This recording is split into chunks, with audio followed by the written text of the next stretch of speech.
Aix-les-Bains, à Chambéry et bien plus encore, Radio Grand Lac vous accompagne sur le 92.1 FM. Cette émission vous est présentée par Eurex, cabinet d'expertise comptable. Rapprochez le monde des adultes et celui de la jeunesse pour n'en faire qu'une seule galaxie. C'est Place au possible avec Angélique sur Radio Grand Lac. De retour comme un mercredi sur deux dans l'émission Place au possible sur Radio Grand Lac 92.1, radiograndlac.com. Merci à mes trois invités qui sont là. Aujourd'hui, une thématique qui me tient à cœur, une thématique qui pourrait prendre bien 3-4 émissions, mais on va essayer de tenir 1 heure. Donc, l'état actuel de l'éducation nationale. Premier budget de la France, 77 milliards quand même. Mais où va l'argent ? On se demande. Depuis 1958, donc en 64 ans, 33 ministres, chacun qui va avec sa petite réforme et son petit lot d'écriture de livres. Et une dégradation qu'on peut constater aujourd'hui avec un manque de profs, le niveau qui baisse et tout le monde qui s'inquiète, le mal-être des enseignants et l'angoisse des parents. Donc, j'ai le plaisir de recevoir Mademoiselle Candice, notre star habituelle, qui est donc étudiante en double licence Histoire, Sciences Po, Droit, on va pas le répéter, mais qui a fait aussi, de par ses nombreux engagements, un service civique au collège et qui est AED, donc c'est-à-dire les anciens pions, à Vaugelas, qui est à l'internat. Donc, elle travaille. Elle va nous donner un petit peu son regard de jeune sur l'état, ce qu'elle a pu constater dans son cursus.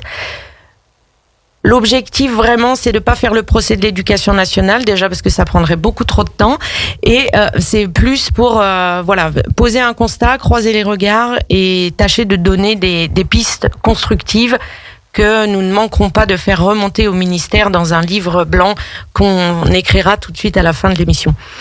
Je reçois aussi, et je vous remercie, Pascal Grégoire, professeur de français depuis plus de 20 ans, qui enseigne aujourd'hui au Collège Marlioz. Bonjour. Bonjour. Et enfin, Marlène Tassé, professeure agrégée de SVT au Collège Saint-Exupéry de Bourg-Saint-Maurice, mais aussi, co-secrétaire départemental du SNES-FSU 73, donc le syndicat le plus puissant de France, le premier du second degré, et qui est aussi membre du CHSCT. Oui, bonjour. Bonjour Marlène. Merci à toutes les trois d'avoir répondu à l'appel pour cette nouvelle émission. Et puis, on va commencer par Candice qui va nous dire ce qu'elle pense un petit peu du système. Alors, pour elle, pour son frère qui a eu plus de difficultés et de nous dire comment elle voit les choses, elle, de son prisme de jeune. Tout d'abord, bonjour à tous. Ce que je peux parler de mon expérience au sein de l'éducation nationale à travers tout simplement mon évolution, que ce soit de la primaire, collège, lycée, fac, c'est que pour ma part, j'ai eu beaucoup de chance parce que déjà, je suis née dans une famille avec un cadre familial plutôt sain et des parents qui m'ont toujours accompagnée dans mes études. Et j'étais plutôt scolaire, donc je suis rentrée dans le moule de l'éducation nationale, donc j'ai toujours plutôt bien évolué au sein du système, même si j'ai pu observer comme tout le monde ses défaillances. La cité de rentrer dans le moule, t'es forcément devenue une tarte. Oui, forcément. Oui. Coup dur. J'aime bien la faire, celle-là. Mais c'est ce qui m'a surtout fait ouvrir les yeux, c'est l'expérience de mon petit frère qui a été diagnostiqué à l'âge de 6 ans dyslexique, dysorthographique et dyscalculique et qui a tout de suite été non seulement, je dirais, marginalisé par ce fait dans ses classes, mais aussi très mal accompagné parce que je pense qu'on n'était encore pas sensibilisés. Et ces troubles étaient encore pas assez importants et démocratisés pour qu'on puisse les prendre en main correctement. Ce qui fait qu'il a un peu été laissé pour compte dans toute sa scolarité, qui forcément l'a mené à un dégoût de l'école. Et du coup à être humilié, blessé. Il a passé un collège détestable où malgré le travail qu'il fournissait, parce que il travaillait, il avait mes parents qui étaient derrière lui, une aide aux devoirs, il avait une orthophoniste, une orthoptiste, plus notre accompagnement personnel et une aide aux devoirs qui venait régulièrement à la maison. Et on lui reprochait quand même de ne pas travailler. Les exigences qu'on lui demandait n'étaient pas adaptées à ses troubles, malheureusement.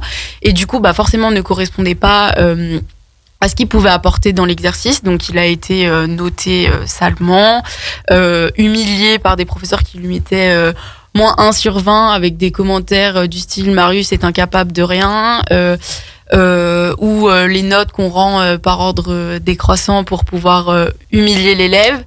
Donc de voir tout ça, ça a été assez choquant pour nous en tout cas, et ça m'a foncièrement ouvert les yeux sur ce que pouvait être l'école quand on ne rentrait pas dans le moule, et donc sur éveiller en tout cas sur un système particulièrement rigide et justement pas adapté pour tous. Mais ça a revu aussi complètement la vision de mes parents, mais cette fois d'un point de vue positif, parce que mes parents ont toujours nourri énormément d'espoir élitiste. Il fallait qu'on fasse les prépas, qu'on soit les meilleurs. Moi, on m'a énormément mis la pression pour passer des concours Sciences Po, être la meilleure. Et en fait, le fait que mes parents voient que le système n'était pas forcément adapté pour tous, et le fait que les études entre guillemets élitistes ne soient pas forcément nécessaires, mais qu'au contraire, ce qui primait, c'était qu'on s'épanouisse dans ses études et dans son parcours, a ouvert les yeux à mes parents sur justement ce qu'on pouvait faire, et que l'école n'était pas un but d'une compétition, mais plus un parcours de vie à se construire en fait. Ok. Donc nous, on est un petit peu confrontés en tant qu'adultes à cette nouvelle génération. Toi qui es encore dedans et qui as fait ton service civique au collège, qu'est-ce que tu peux observer au niveau du positionnement de ces nouveaux élèves, et quel est leur rapport à l'éducation, quel est leur fonctionnement, quel est leur vécu? Je dirais que, en tout cas pour les élèves et au sein du collège, après vu que j'avais un rôle plus de AED, accompagnatrice, je peux pas avoir dans leur milieu scolaire au sein d'une classe et compagnie, mais dans leur milieu entre guillemets extrascolaire, enfin je veux dire dans la cour, tout ça, c'est des élèves qui sont relativement dissipés. Enfin en tout cas dans le collège où j'étais, c'était très compliqué parce que on a aussi toutes les nouvelles thématiques de jeux vidéo, réseaux sociaux, cyberharcèlement.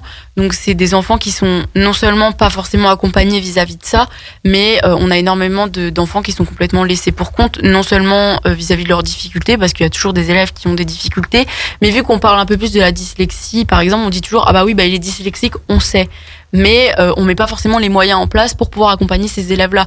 Il est dyslexique, on le sait, on en prend en compte, entre guillemets, mais en réalité, il n'y a pas d'aménagement fait, il n'y a pas de véritable accompagnement. Et du coup, c'est par exemple des élèves qui, du coup, se laissent facilement dissiper, qui ont aussi des troubles de l'attention. Donc, c'est un peu un package qui fait que ça aide pas, quoi. Ok. Donc, vous, en tant qu'enseignants, toutes les deux, comment vous les voyez? Qu'est-ce que vous avez constaté sur le fonctionnement et les attitudes des jeunes aujourd'hui par rapport, si ça fait plus de 20 ans que vous enseignez, par rapport à avant? Ce que je peux constater, c'est le temps de concentration qui est en diminution constante.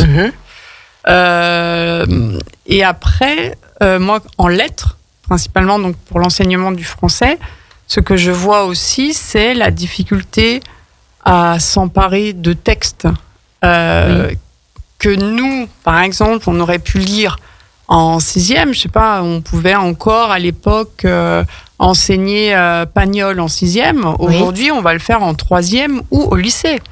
Donc, il y a la difficulté face à un texte et face à un livre. L'objet livre, déjà, pour s'en emparer, c'est compliqué.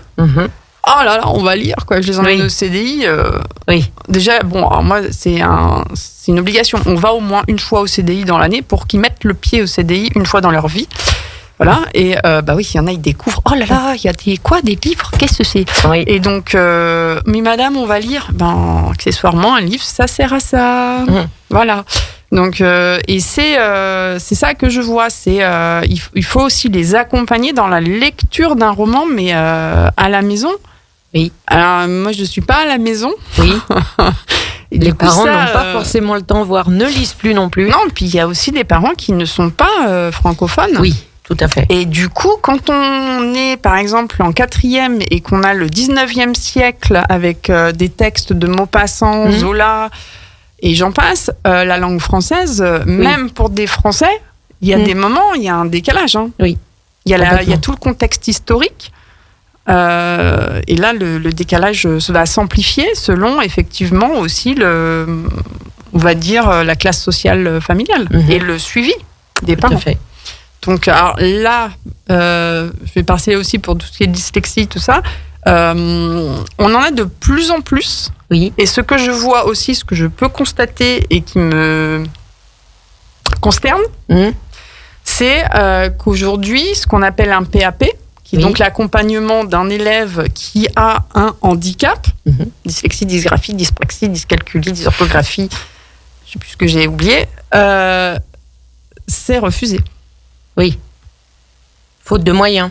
Ah non, c'est tout l'aspect médical qui refuse aujourd'hui d'en créer. Ah d'accord. Alors je ne sais pas s'ils ont eu des directives. Aujourd'hui, on nous demande de faire des PPRE. Donc c'est nous qui faisons le travail. L'éducation nationale aime bien les acronymes. Vous pouvez nous dire PPRE, ce que ça veut dire ? Plan personnel de réussite éducative, un truc comme ça. Oui, ça doit être ça. Oui. Voilà, j'imagine. Mais c'est vous qui devez vous en charger. C'est le professeur principal qui doit s'en emparer et chaque établissement scolaire crée sa fiche. Donc sur une heure en plus. C'est de l'accompagnement. Non, c'est moi qui fais un contrat en fait avec un élève sur un temps restreint avec un objectif précis. D'accord. En demandant aux collègues, voilà, vous l'accompagnez par rapport à ça. Par exemple, on voit les dyslexiques, c'est les tâches complexes, faut les découper. Oui. Faut dissocier chaque étape. Et donc à ce moment-là, on fait un PPRE, on va demander et on va faire un constat, un bilan. Est-ce que ça l'a aidé ou pas ? Oui. Et voilà. Donc ça, il y a voilà. Mais du coup, le jour du brevet, s'ils n'ont pas eu de PAP avant, logiquement, ils n'auront pas d'adaptation. Donc là, j'ai une incompréhension personnellement. D'accord. Marlène, vous, votre regard sur... Oui, alors moi, le constat, il est à peu près le même que ma collègue au niveau de la concentration des élèves en classe, donc qui se réduit de plus en plus, qui devient difficile. Difficile aussi par l'effectif qui grossit. Oui. En particulier nous, par exemple, au niveau des sciences. Avant, on travaillait partout en groupe d'effectifs restreints pour pouvoir faire des travaux pratiques. Donc, ce qui nous permettait justement de faire manipuler les élèves et d'avoir une diversité dans l'évaluation et qui permettent aussi aux élèves avec des difficultés particulières de réussir dans certaines pratiques différentes du texte, de la rédaction, de l'étude de documents. Et donc aujourd'hui, en effectif un petit peu plus gonflé, c'est difficile aussi de faire de la pédagogie différenciée, ce que on nous demande de faire, qui sont dans les prérogatives aujourd'hui, d'être bienveillants. Donc je pense qu'il y a aussi, on manque de formation là-dessus. Ça fait un peu plus de 10 ans que je suis dans le métier et l'augmentation des élèves à besoins éducatifs particuliers s'accroît et moi personnellement je n'ai pas été formée là-dessus et je trouve ça difficile aussi d'être confrontée à des besoins particuliers sans y être confrontée. Donc il faut qu'on se forme nous, qu'on demande des formations particulières au niveau académique pour essayer de comprendre ces élèves. Parce qu'évidemment, quand on est prof, souvent, on a eu aussi un parcours éducatif qui était assez facile et on était scolaire. Donc, je pense qu'il y a un vrai besoin de formation, que l'éducation nationale mette du temps et consacre du temps à la formation de ses professeurs. D'accord. Ce qui est aussi un problème aujourd'hui. Oui. Avec l'emploi des contractuels. Ça, oui, on va en reparler effectivement de la problématique que ça peut engendrer. Exactement.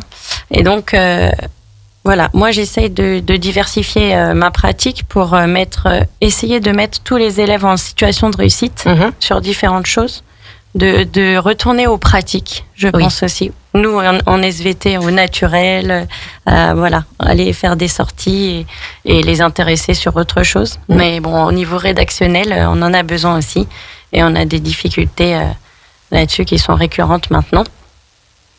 Et en ce qui concerne les PAP aussi et les moyens qu'on met à leur disposition quand ils sont reconnus, même par la MDPH, par la médecine scolaire, ils ont besoin d'aide, des fois matérielle, des ordinateurs qu'on trouve et qu'on a peine des fois à leur fournir, et de personnel surtout, donc d'assistance éducative par les AESH.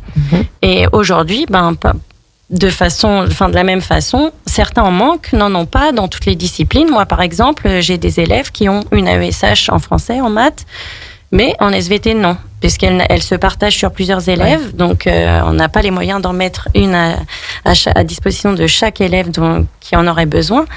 Et ce sont des personnels aussi qui sont précaires, qui ont des emplois du temps hachés. Et voilà, je pense aussi qu'il y a un gros travail à faire là-dessus, sur l'accompagnement personnalisé. Ok, donc là c'est ce qu'on va essayer de voir, de donner 2-3 pistes pour notre livre blanc. Donc en même temps c'est du bon sens tout ce qu'on dit, donc c'est aussi de pouvoir comprendre quelle est la volonté politique d'aller contre le bon sens. Donc ça on essaiera d'y réfléchir, même si j'ai quelques idées mais qui pourraient être assez malvenues de présenter à la radio. Candice. Oui, dis-moi. Ton top Mon top à l'école. Pour toi, c'était quoi le top ? Qu'est-ce que tu as vraiment aimé ? J'ai toujours été très littéraire, donc j'ai adoré mes cours de français. Oui. En tout cas, tous mes cours de français depuis le collège jusqu'à ma première. J'ai toujours adoré. Et la fac, là, je prends énormément de plaisir dans mes cours et dans mon parcours. Mhm. Donc je dirais que c'est l'enseignement, enfin certains types d'enseignements qui m'ont beaucoup plu. Oui. Après, pour le reste, c'est l'enseignement qui a été le mieux, je trouve. Oui. Et le flop ? Il y en a beaucoup. Non, en vrai, je peux pas parler pour mon cas parce que vraiment, moi, j'ai eu de la chance. J'ai toujours, pour la plupart, eu des professeurs qui étaient attentifs et investis. Du coup, j'ai pas trop fait face aux problèmes que mon frère a pu rencontrer dans d'autres collèges et compagnie parce on n'a pas fréquenté les mêmes établissements non plus. Mhm. Mais le flop, je dirais que je parlais d'un système inadapté, mais aussi d'un manque de moyens évident. Oui. Et c'est ce que justement disaient les filles à côté, que justement en tant que prof, elles font face non seulement à un manque de formation, mais aussi par exemple à un manque de moyens ou en tout cas un manque de personnel. Et on parlait des AESH que j'ai pu côtoyer justement au collège l'année dernière quand je travaillais en service civique et qui sont justement des emplois précaires. Donc du coup, qui n'est pas une vocation qu'on recherche particulièrement, donc manque d'effectifs. Donc résultat, on peut pas forcément accompagner les élèves qui en ont besoin parce que justement, on met pas en valeur ces travails-là. Et du coup, je dirais que il y a beaucoup de flops, mais je dirais que le système fait qu'il est très rigide, non seulement par le fait de ce moule où, entre guillemets, on a toujours survalorisé les filières générales et dévalorisé les filières professionnelles qui peinent aujourd'hui à se remettre un peu, même si on constate qu'il y a quand même une évolution de ce côté-là, mais on a toujours survalorisé les filières générales, donc ce qui a fait qu'il y a des parcours d'élèves qui n'avaient pas forcément le niveau ni la vocation d'aller là-dedans, qu'on a poussé à aller là-dedans, même s'ils n'avaient pas le niveau, ce qui fait qu'on a retrouvé une masse énorme en général alors qu'ils n'avaient pas de niveau, ce qui a créé des bouchons et au contraire créé des carences dans les milieux professionnels. Donc je dirais un système rigide qui justement pourrait être redynamisé de ce côté-là parce que la filière professionnelle est hyper importante. Enfin, à l'heure actuelle, les métiers les plus, les artisans et compagnie sont des métiers qui gagnent plutôt bien leur vie en général et qui nous sont essentiels. Et on s'en est rendu compte notamment par la crise Covid. Oui. Mais c'est des métiers à valoriser autant que, il n'y a pas de sous-métier et c'est des filières qu'on a relativement dévalorisées et qui ne le méritaient pas. Et donc ça, je pense qu'il y a un gros travail à faire là-dessus.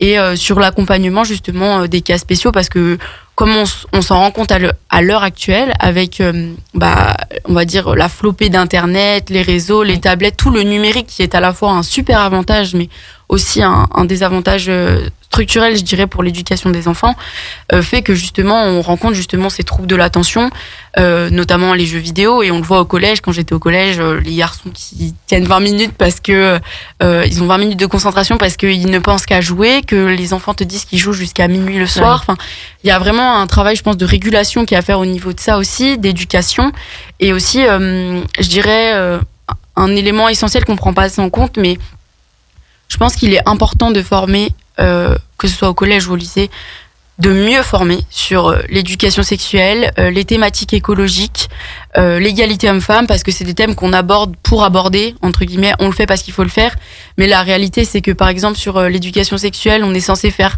tant de séances par an, et que la réalité c'est qu'il y en a même pas 10% qui sont faites, qu'on n'aborde pas des choses qui à l'heure actuelle je pense qui sont essentielles, comme le consentement, le porno, il y a beaucoup de choses à aborder d'un point de vue écologique. Je pense que c'est un sujet majeur actuellement et il est tellement sous-coté, je dirais. On en parle pour en parler, mais c'est pas concret. Et je pense qu'il y a vraiment un travail aussi de formation et et d'implication à faire sur d'autres thématiques qui sont importantes et qu'il ne faut pas laisser de côté.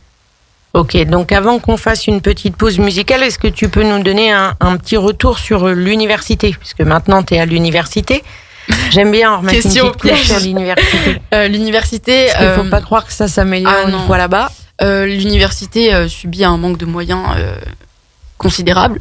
Déjà, d'un point de vue des logements étudiants qui sont parfois délabrés, insalubres, mais aussi des bâtiments tout court qui sont c'est justement le sujet d'actualité avec justement les restrictions d'énergie dues à la guerre en Ukraine, puisque par exemple l'université de Toulouse va fermer ses portes pendant 2 semaines parce que l'université n'a pas les moyens de payer les factures d'électricité et de gaz avec l'augmentation. Donc on ferme l'université.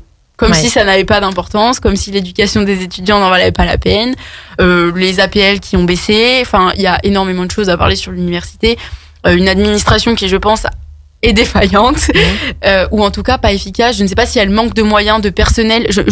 Honnêtement, j'ai pas la clé, je sais pas où c'est défaillant, où ça part, mais tout ce que je vois, moi, c'est que on a des étudiants qui sont mal accompagnés, des erreurs administratives qui coûtent des années à des étudiants, qui coûtent des parcours, qui coûtent des diplômes, et ça j'en vois tous les jours. J'ai 1 million de cas, j'en parlais justement il y a 2 semaines quand on évoquait le cas d'une copine qui a dû redoubler parce que la fac a oublié de lui dire qu'elle n'avait pas eu son année et qu'on lui a fait croire qu'elle avait eu son année, elle n'a pas pu se présenter au rattrapage et on lui a dit tu redoubles, mets ton cas, et quand elle est allée se plaindre, on a osé lui dire mais ton cas n'est pas très grave, arrête de te plaindre. Enfin, il y a quand même un constat qui est considérable de manque de moyens et d'un système qui ne fonctionne plus, en tout cas à la fac. Oui. Donc on va faire une petite pause musicale avec le titre « J'aime pas l'école » des Twin Brothers, et on se retrouve tout à l'heure pour la suite de l'émission. Rapprocher le monde des adultes et celui de la jeunesse pour n'en faire qu'une seule galaxie. C'est Place au possible avec Angélique sur Radio Grand Lac. On est de retour sur Radio Grand Lac 92.1, radiograndlac.com pour la suite de l'émission sur l'état actuel de l'éducation nationale, pour laquelle je reçois donc Candice, une étudiante, Pascal, une enseignante, pardon, Marlène, une enseignante aussi, et co-secrétaire du syndicat SNES-FSU 73. Voilà, donc on avait un petit peu échangé au préalable avant l'émission, et en fait, Pascal, vous m'avez dit quelque chose de très juste, qui m'a vraiment plu, puisque voilà, c'est comment on peut faire pour faire évoluer le système. Non, c'était pas ça. En fait, c'est moi, je vous ai dit comment, étant donné que ça fait quelques années que vous enseignez, vous avez donc pu voir le système évoluer. Et vous m'avez dit, non, évoluer, j'aime bien ce mot, évoluer. Donc, est-ce que vous pouvez nous en dire plus sur l'évolution?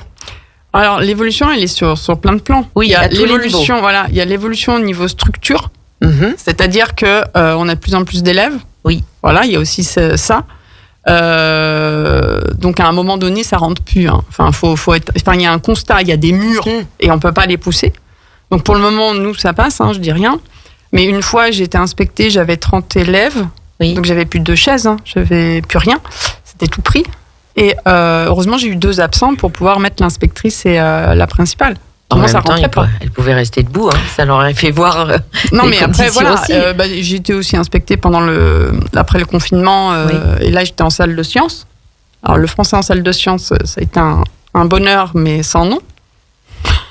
C'est une expérience que je ne veux pas revivre. Oui, je me doute. Voilà, et il y a cet aspect-là.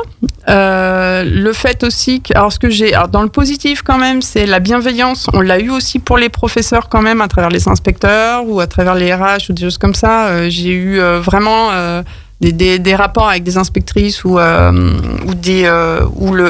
RH qui étaient bienveillants et sains. Par rapport, par contre, aux stagiaires, par exemple, j'ai été tutrice.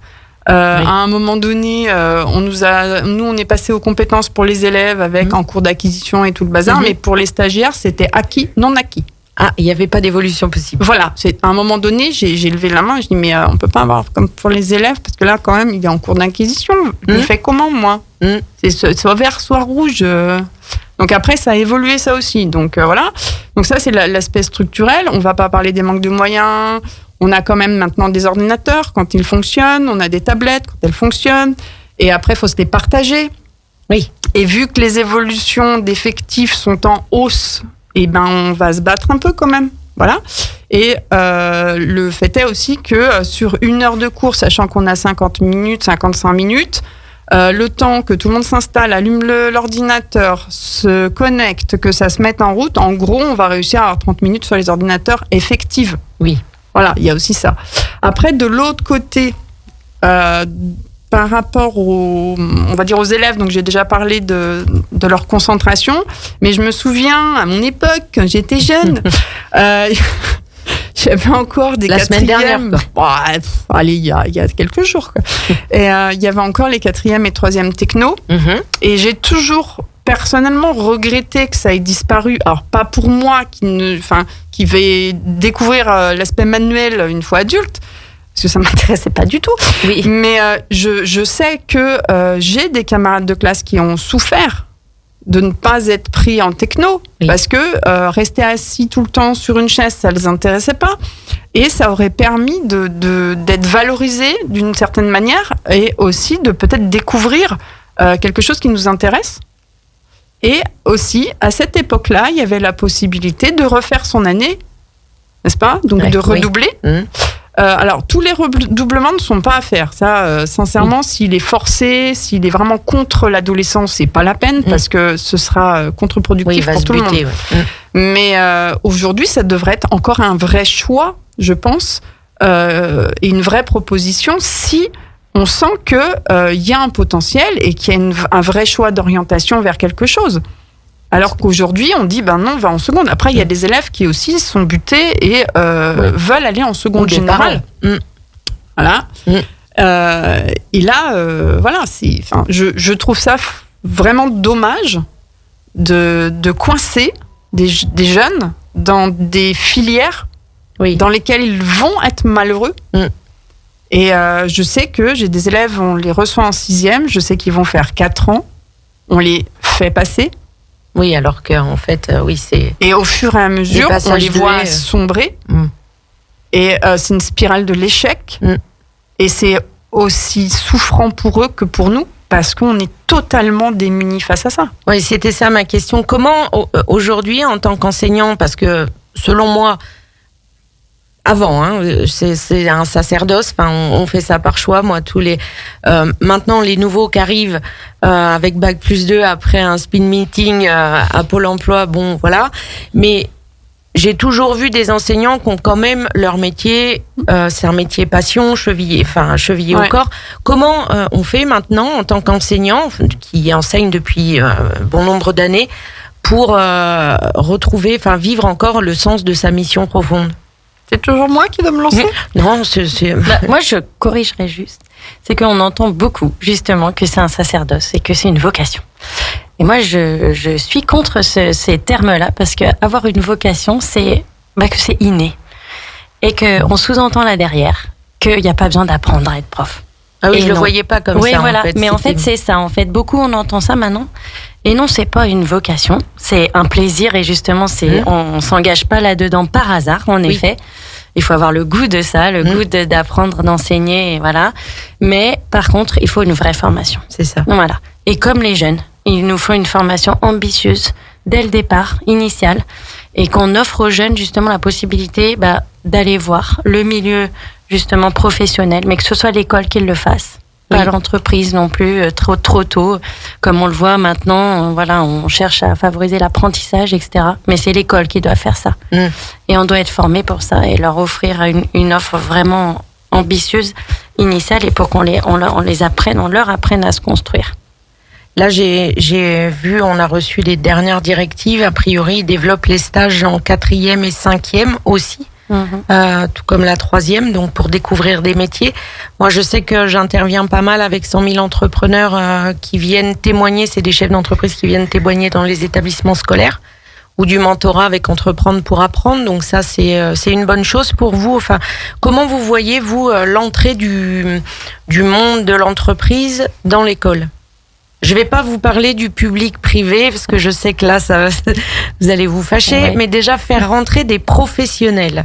Oui, non, mais des professionnels, on a besoin justement de connaître le monde de l'entreprise, de faire connaître à nos élèves comment ça marche. Après, il est dangereux, à mon avis, en effet, de faire rentrer le milieu de l'entreprise avec des financements. Donc voilà, parce que on doit rester école publique et c'est nous qui devons offrir la formation à nos élèves. Mais en effet, je pense que des stages pour découvrir le milieu professionnel, le vrai, réel, c'est important. C'est même capital. Et par contre, il faut que ça débouche sur des vraies qualifications, des diplômes qui sont reconnus, voilà, par l'école publique. Puis un vrai engagement de la part des tuteurs qui aussi, c'est être tuteur d'un stagiaire, c'est aussi une grosse implication, donc c'est pas toujours le cas. Ça se passe pas toujours très bien, et notamment le stage de 3e, c'est souvent chez papa, maman, l'oncle ou l'ami de la famille. C'est vrai que c'est pas très facile de ce côté-là. Concernant ce système, moi j'ai observé. Alors, qu'est-ce qui fait que il y a une problématique privée-publique? Ce que j'ai pu observer là, je lis pas mal de bouquins sur l'éducation nationale. Peut-être que notre président a cette volonté-là. On a l'impression que les écoles privées grossissent, les écoles alternatives se multiplient, et l'école publique est laissée pour compte et est en train. Enfin, j'ai comme l'impression que ça va devenir un ghetto et qu'il y a que ceux qui ont les moyens, un peu à l'américaine. Vous voyez ça comment, vous? Moi, syndicalement, je suis tout à fait de cet avis-là, qu'en ce moment, avec les différentes réformes successives, on arrive à un détricotage de l'école de service public. Comme il s'est passé à l'hôpital ou la SNCF. Tout le service public. Voilà, entièrement. Donc déjà avec la loi de la transformation de la fonction publique. Et on manque de moyens aujourd'hui. L'école n'est pas partout la même sur le territoire, alors que c'est sa vocation d'offrir la même offre partout, en territoire rural, comme en territoire urbain, comme en REP. Et on doit réduire les inégalités sociales, ce qu'on ne fait pas en ce moment. Les inégalités se creusent, quoi qu'on en dise. Et je pense qu'en effet, il est dangereux que toutes ces réformes-là qui nous arrivent, avec l'entrée des puissants, on va dire, syndicats d'entreprise. On a vu le MEDEF récemment. Et je pense qu'en effet, on veut favoriser l'école privée à ceux qui en ont les moyens et réduire l'école publique à ceux qui ne les auraient pas, malheureusement.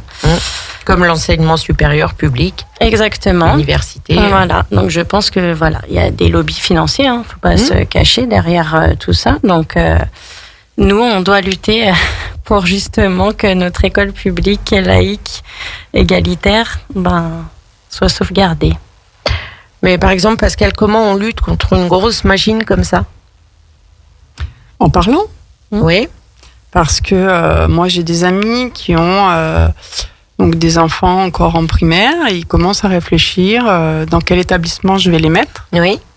Et donc, on sait que je suis enseignante et dans le public. Et donc, on me dit, moi, je vais mettre mon enfant dans le privé.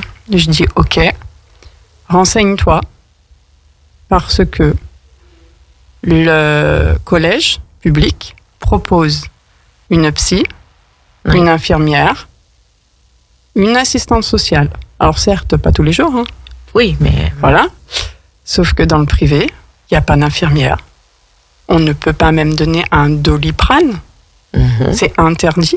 Au moindre bobon, on va appeler papa, maman, venez chercher votre enfant, ou alors les pompiers. Oui. Donc rien que ça. Ensuite, il y a l'autre aspect, c'est que nous, en tout cas au collège Marlioz, on a eu des élèves qui sortaient du privé, pour X raisons, et il y a des parents qui étaient totalement ignorants que leur enfant avait eu un enseignement adapté. Ah oui. Et donc, en fait, je dis, mais votre enfant, là, il doit être dyslexique, à mon avis. Ah non.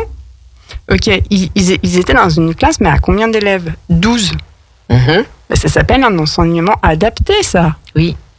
Parce que concrètement, même dans le privé, 12 élèves, ça n'existe pas.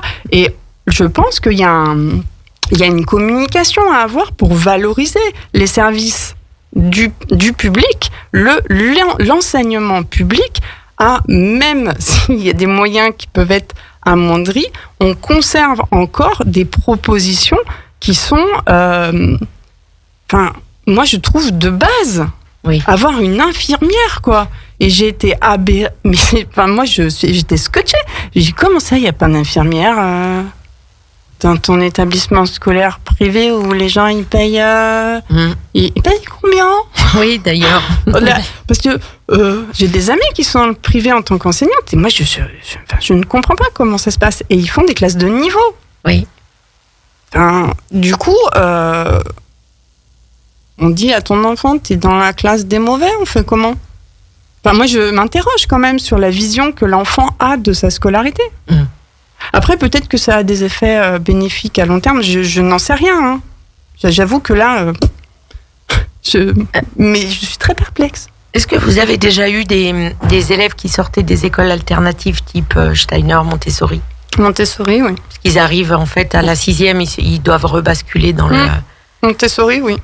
Et ça se passe, l'intégration, c'est... Au niveau du rythme et des obligations, c'est un peu délicat, hein, dans le sens où les activités sont plus formatives, plus formatées. Oui. Et donc, ils peuvent en souffrir. Oui. Mais en 6e, s'ils arrivent en 6e, ils se fondent à peu près dans le moule. Après, ça va dépendre aussi toujours de l'accompagnement de la famille aussi. Hein. Oui. Si la famille est présente et qu'on travaille ensemble, obligatoirement, ça se passe bien. Ce qui est la plupart du temps du cas de ces familles-là. Parce que si elles ont choisi ce mode d'éducation, après, il y en a qui n'ont pas le choix de retourner après dans le système classique. Non, mais y a rien, la difficulté, c'est quand ils arrivent en cours de collège, par contre. Là. Ah oui. Pas en 6e. Et là, oui, là, c'est plus compliqué. Voilà, c'est plus compliqué parce que le programme est totalement différent. Quand même. Oui, dans le suivi. Donc, du coup, ils arrivent, ils n'ont pas les mêmes acquis. Ok. Oui. Et nous, l'école publique doit garantir des contenus qui sont quand même divers et variés, dont voilà, le contenu est quand même officialisé par le gouvernement et qui respecte les valeurs de notre République. Et c'est important. Et normalement, l'école publique doit aussi mettre en face des élèves des personnes recrutées sur concours. Oui. Donc voilà. J'aime bien le normalement. Nous devons viser un recrutement élitiste pour les professeurs. C'est ça. Donc juste après la prochaine pause musicale, ce qu'on va faire, c'est que on va parler justement de ces solutions. Donc qu'est-ce qu'on pourrait mettre en place justement pour résoudre à notre petit niveau. On va faire des propositions parce que voilà, faut quand même savoir que le ministre aujourd'hui a mis ses propres enfants dans le privé. Donc quand on est ministre de l'Éducation nationale, bon. Je sais pas, ça c'est un grand débat, mais effectivement je suis d'accord sur le fait que le public doit renouer avec l'excellence et pour moi les filières professionnelles sont les prochaines filières d'excellence. Après on essaiera de voir comment on s'adapte à la nouvelle génération, c'est-à-dire que puisqu'un livre fait peur, un truc en papier, comment ça se passe, comment... on peut faire, puisque de toute façon maintenant on écoute la musique sur Deezer, donc pourquoi on lirait pas des livres sur ailleurs, audio, enfin je sais pas, parce que c'est vrai que c'est voilà comment on comprend ce qui se passe avec l'orthographe. Et puis toi Candice, quand tu nous donneras aussi ton avis sur quelle matière, tu les as évoquées quelques-unes, quelle matière il serait bon d'intégrer dans les nouveaux programmes. Mais tout ça, ce sera après la pause musicale. Et après, j'aurai des petites questions un peu qui grattent, parce que j'aime bien les questions qui grattent.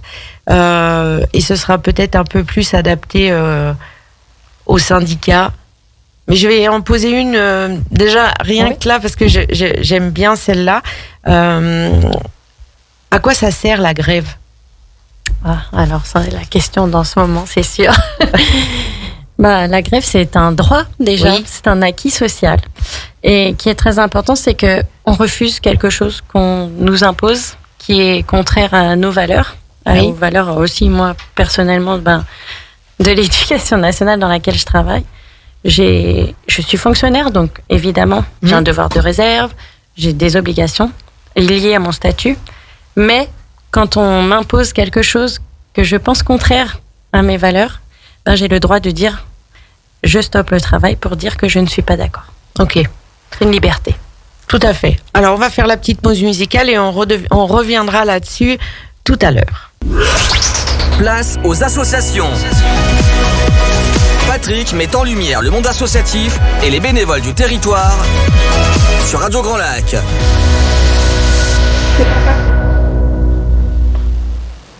À toi. Pardon. J'attendais le jingle de l'émission, c'est pour ça, c'était pas le bon, mais c'est pas grave. Nous voilà donc pour la dernière partie sur Radio Grand Lac 92.1, radiograndlac.com. Toujours avec plus que 2 des invités, puisque ma petite Candice a dû partir au travail dans son lycée pour faire la pionne de nuit avec ses camarades. C'est assez compliqué d'ailleurs d'avoir très peu de différence d'âge et de faire ce boulot. Mais a priori, elle s'éclate. Donc du coup, je prendrai un peu sa suite, puisqu'on en parle souvent sur quelle nouvelle matière, quelle nouvelle chose on aimerait voir de par le retour qu'on a auprès des jeunes et puis qui nous semble important sociétalement aujourd'hui.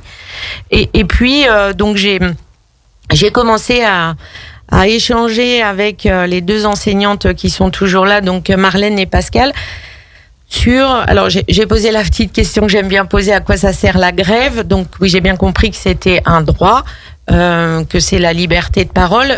En fait, dans le sens où à quoi ça sert, c'est... Est-ce que ça change quelque chose? Voilà.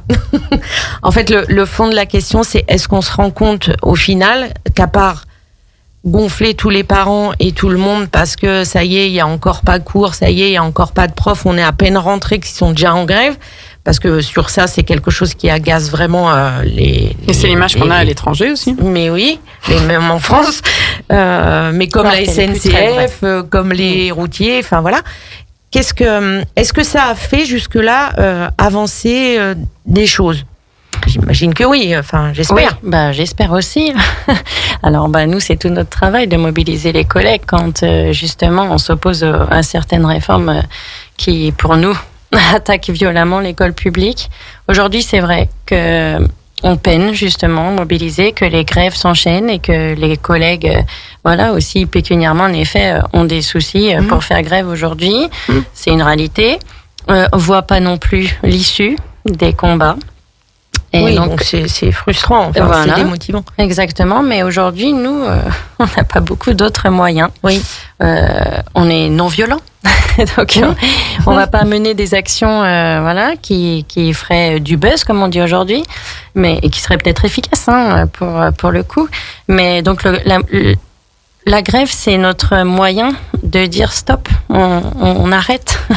Oui, il faut passer à autre chose. Nous, on veut une école publique émancipatrice et c'est notre idéal. Et je vois que c'est vrai que la grève, c'est un peu notre moyen d'expression un peu unique. Oui. Malheureusement, c'est notre combat syndical. On essaye de mobiliser les collègues. On y arrivera peut-être. Au fur et à mesure.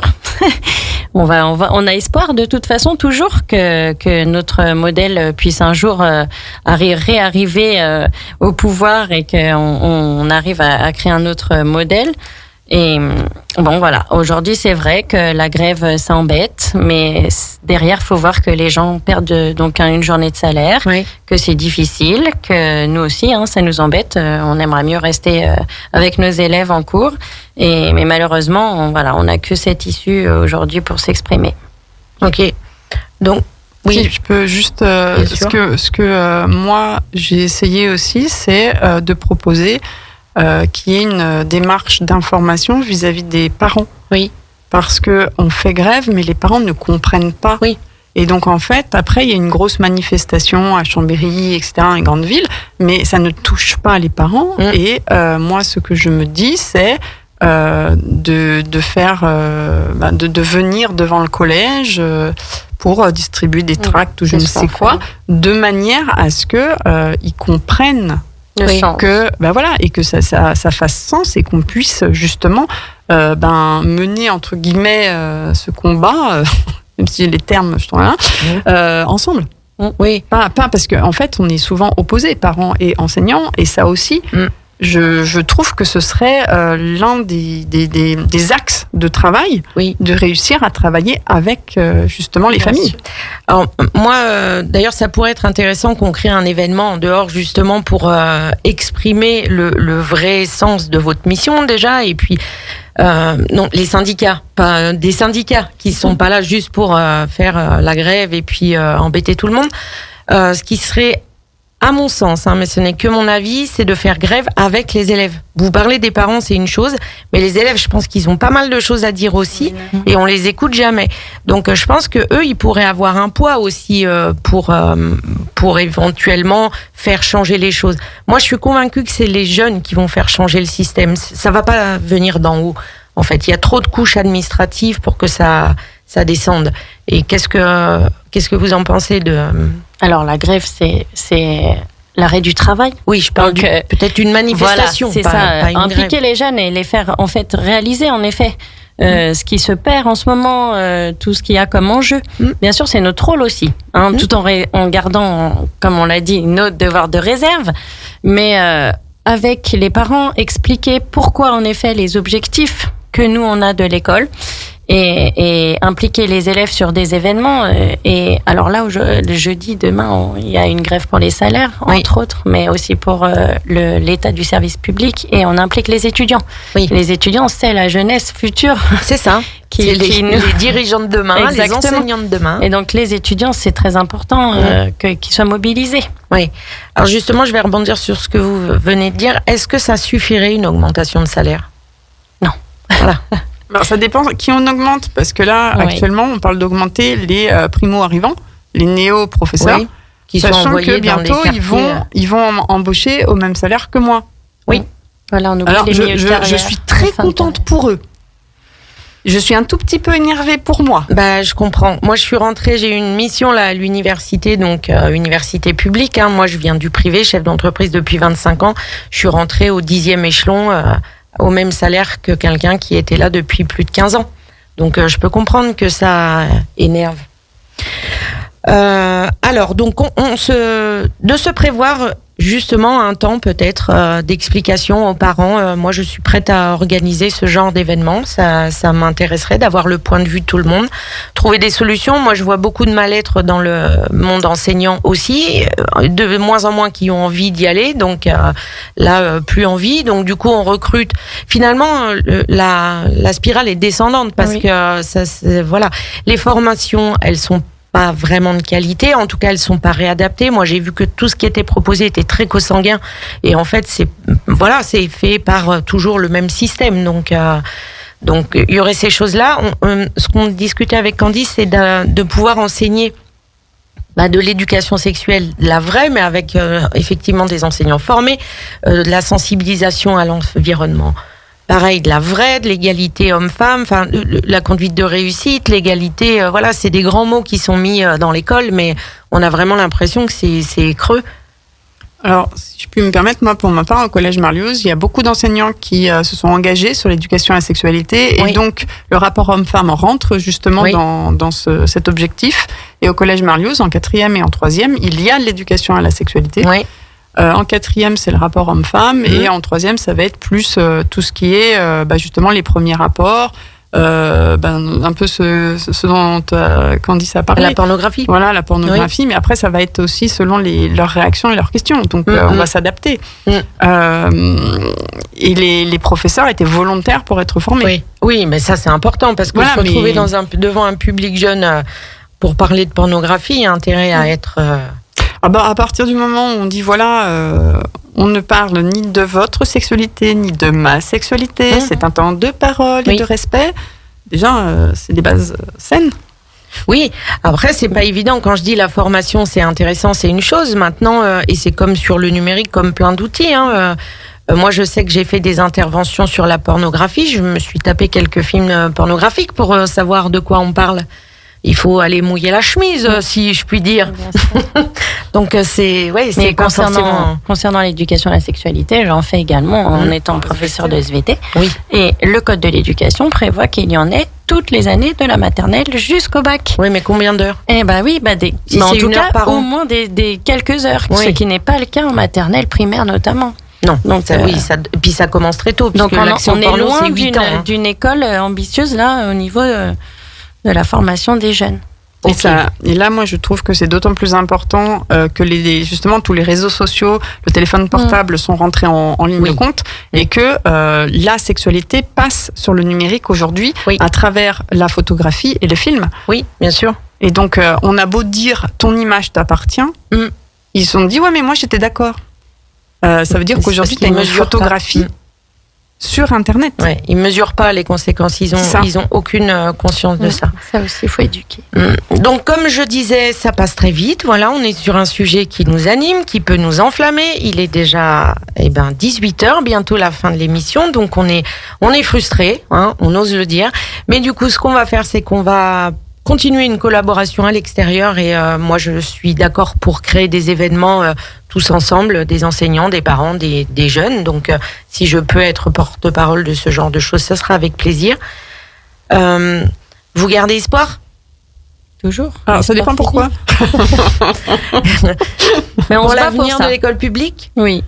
Alors moi je parle de l'avenir de la jeunesse. Moi j'ai espoir en eux et on a beau dire que ils sont de la force. Voilà, on sait aussi qu'on disait la même chose de certaines époques, hein, l'époque rock'n'roll, etc., l'époque hippies. C'est un peu particulier. Hein, mais ils ont du lourd quand même là en ce moment. Hein. Avec le numérique, c'est une autre adaptation de la société. Et elle va se faire. Bon, c'est bien. Alors, du coup, ça va aller. Elle est bientôt prête pour faire des livres audio. On a des grands défis. La musique est sur Deezer. Les livres en papier n'existeront plus. Et ce sera des livres audio. La provoque. En tout cas, merci à toutes les deux. Merci à Candice qui est partie pour cette émission qui était encore passionnante. Enfin, moi, c'est un sujet qui me passionne. Merci d'avoir répondu à l'invitation. Merci à Jean-Pierre et Sandra pour l'accueil toujours fabuleux sur Radio Grand Lac 92.1. Merci à tous pour votre écoute. Et on se retrouve dans 2 semaines pour une nouvelle thématique.